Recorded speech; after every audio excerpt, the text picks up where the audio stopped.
Hi fire signs, Aries, Leo, Sagittarius, Ascendant, Sun, Moon, Venus, Rising, and those of you cross-watching, welcome to your Tarot Love Messages.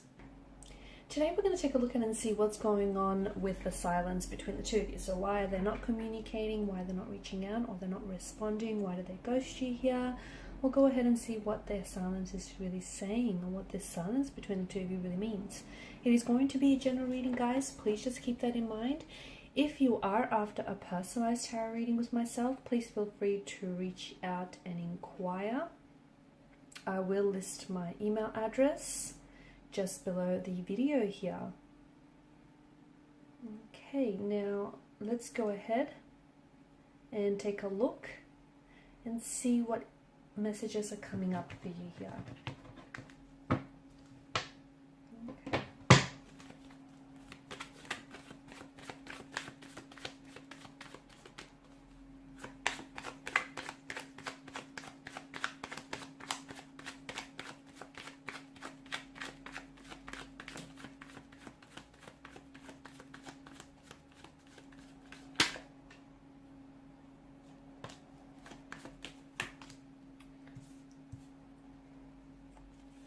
Okay, interesting.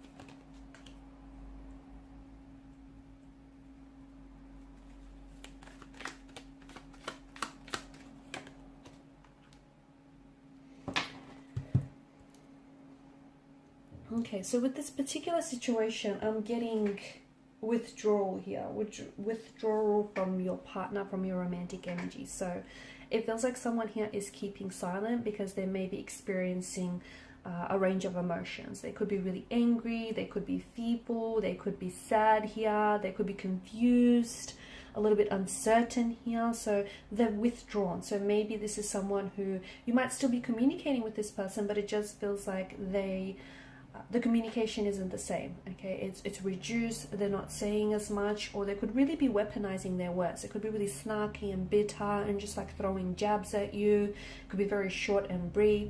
Now for some of you, you may have had some sort of disagreement, an altercation, okay, and it might have been just something very small and trivial, but there's more underneath that. Okay, it's more than just this altercation, it's saying something here. So you know, the silence here I see is confusing for everyone, not just for you, but also your romantic person. Because I think for you, you probably, because they're not responding here or they're not reaching out or not communicating, I mean, it's only natural for you to assume the worst. And I can see that you are feeling a sense of rejection here. Okay, now for some of you, I feel like you have to know that their silence, it could be a punishment. I know it sounds emotionally mature, but hey, you know, I'm seeing a bit of ego play in the works here. So the fact that, you know, at its extreme, their silence could be a punishment. They might be punishing you. They might be using their silence here to manipulate you in this situation here. For others, it's not so much, it's not that cruel or toxic. It's more an attempt to kind of, you know, they're in their head, and it's more an attempt to kind of navigate this emotional territory and their emotions, like what's really going on. They may be starting to catch feelings for you. Their feelings for you might go the other way. They might be dissolving. They're kind of just trying to figure their way around this. And this is someone who I feel like has pulled away as a result. And for you, you're probably feeling a sense of rejection, abandonment, and you're just feeling a little bit uncertain. So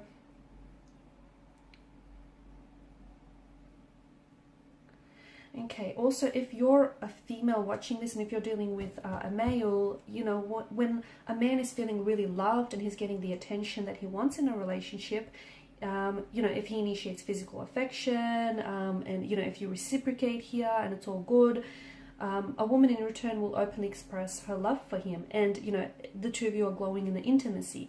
A man will not say anything about this because he will assume you know how you feel through his physical actions and his affection and intimacy, whereas women, they need to have that verbal reassurance here. So with the man, it's a little bit different here.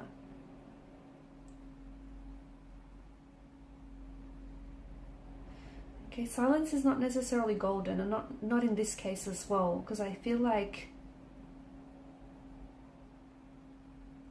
I'm seeing that there is a silent withdrawal from your person, and I do feel like it's purposeful, and it is deliberate. Well, as I've mentioned, it's either them trying to figure out their emotions from you, and it could also be them trying to, you know, manipulate you or punish you.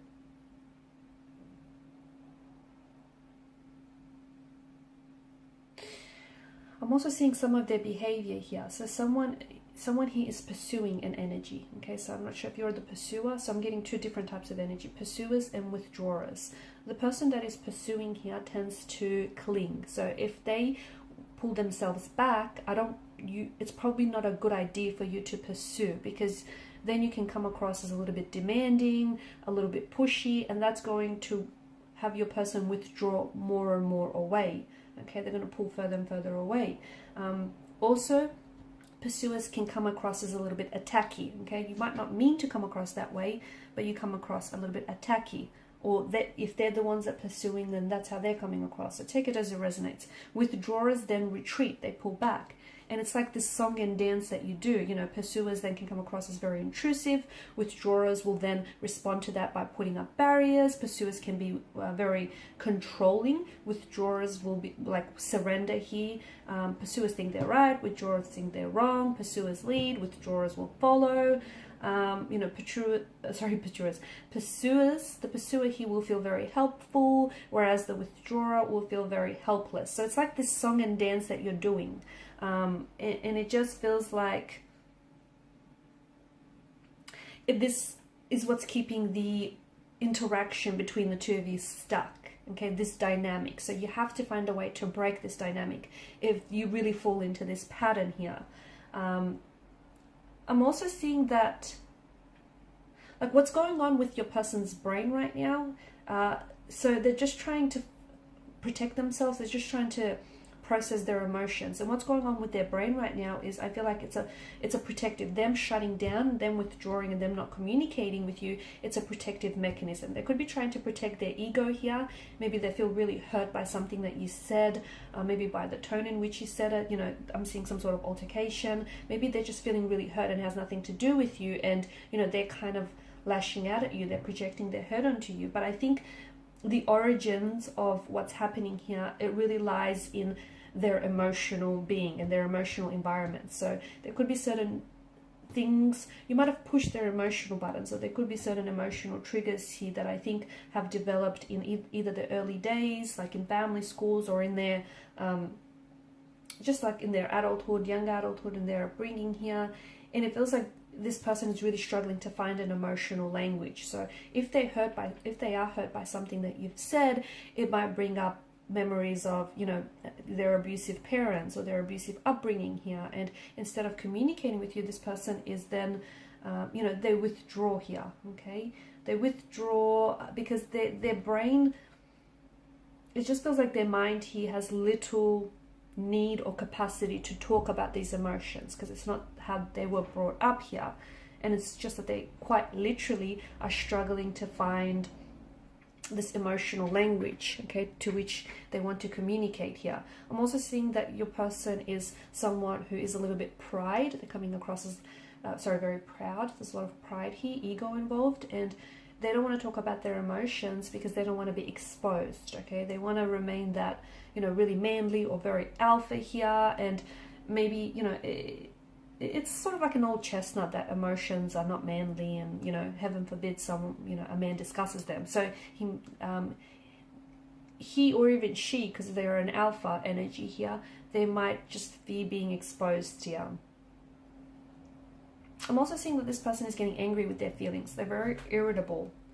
They feel frustrated at just having these feelings, whatever these feelings are in the first place.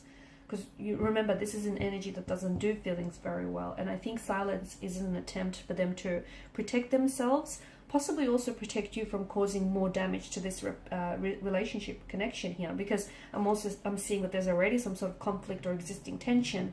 They don't want to communicate because they don't want to add to it. So maybe it's a good idea to give this person space, some time to work things through. Is it a winnable competition? I don't know. I feel like some people... you know, some people hate feeling inadequate. so much so that they might process their feelings slower. And they do that in a way to avoid the feelings of defeat. So not that this is a game, but they're coming across as, it's coming across as something like that. So they don't want to compete with you, or they do want to compete with you in this conflict or in this silent treatment. And this is why they're responding a lot slower, because they want to win. Okay, not that it's a game, but that's kind of how they view it. Okay, if you break the silence first, and if you communicate first, or if you apologize first, ultimately they see it as defeat, victory, them defeating you. It's just, there's some sort of conflict, there's some sort of tension here, and truth be told, it feels like this person is unhappy because it's affecting their mood. So whether it's an altercation that you have, it just feels like they're not necessarily happy here. I can see that you're experiencing huge concern, anxiety, also confusion about your person's silence and their withdrawal. And you're probably guessing what they're thinking or feeling. Don't assume the worst here. I just think it's a good idea to give this person a little bit of space, and to give yourselves a little bit of space, a little bit of time here. I think they're going to come back around. Or if you do want to initiate conversation, just don't come from a place of ego, okay? Like, don't "I told you so," or "you're right, they're wrong." I think just really try to neutralize the communication here. Just try to stabilize the energies. I do think there will be contact, there will be communication in the future. This person will come back here, but be careful, because the Fool is an energy of someone waltzing back into your life and not taking personal responsibility for what's happened. So they sort of will start communicating, but ignoring the fact that the two of you just went through this huge gap of no contact, no communication, or they may have even ghosted you. So they're just sort of waltzing back into your life, almost as if nothing happened. Pull them up about it, because they did it once. Guarantee you they'll do it again. Okay, so watch what you tolerate. Okay, guys, and these are your messages. Thanks so much for watching, listening. Please show your support by liking, sharing, subscribing to the channel. For those of you interested in a personal reading, feel free to inquire. Bye for now.